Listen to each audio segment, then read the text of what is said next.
एक परेशान हाल खामद अपनी बीवी के बहरेपन के हाथों बड़ा परेशान था। वो अपनी माँ से इस सिलसिले में मशवरा करता है। जी माँ जी, मैं तो सोच रहा हूँ कि कल को डॉक्टर के पास जाऊँ और इसे अपनी बीवी के कानों के मतलब सारी सूरत हाल से आगाह करूँ। हैरत की बात है कि मैं आवाजें दे देकर थक जाता हूँ, मगर उसे सुनाई ही नहीं देता। हाँ बेटा, ये बात ठीक है। तुम कल ही डॉक्टर के पास जाओ और इसे सारी हाल हकीकत बताओ। इससे कम से कम तुम्हारे गले को तो सुकून आएगा। अपनी माँ से मशवरा करने के बाद यह आदमी अपनी बीवी के पास जाता है ताकि उसे डॉक्टर के पास जाने का मशवरा दे सके। देखो, कल को तुमने मेरे साथ डॉक्टर के पास जाना है। लेकिन मैंने डॉक्टर के पास क्या लेने जाना है?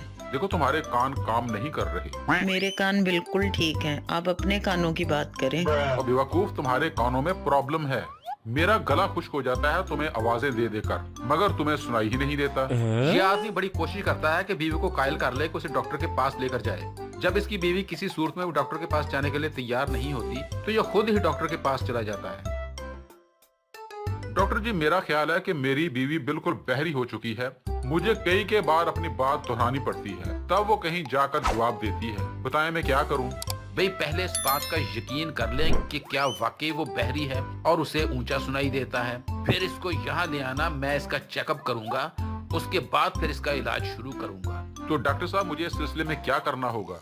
देखो भाई, तुम ऐसा करो कि आज घर जाकर बीवी को 15 फुट के फासले से आवाज देना, फिर इसका रद्दअमल नोट करना। फिर अगर वो जवाब ना दे तो फिर तुम 10 फुट के फासले पर आवाज देना, फिर उसका रद्दअमल नोट करना। जी बिल्कुल ठीक है। और अगर तुम्हारे 10 फुट के फासले पर से भी आवाज ना आए तो फिर 5 फुट की दूरी से वही बात कहना।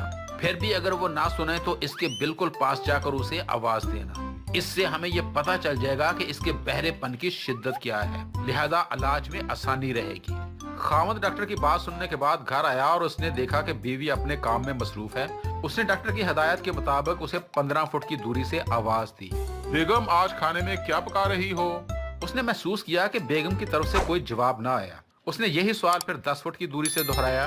मैंने कहा, बेगम खाने में क्या पका रही हो?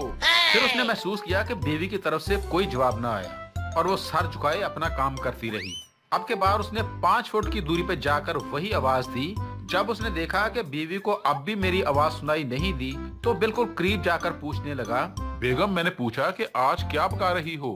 बेगम ने सर उठाया और गुस्से से जवाब दिया, मैं आपको चौथी दफा बता रही हूँ, आलू गोश्त।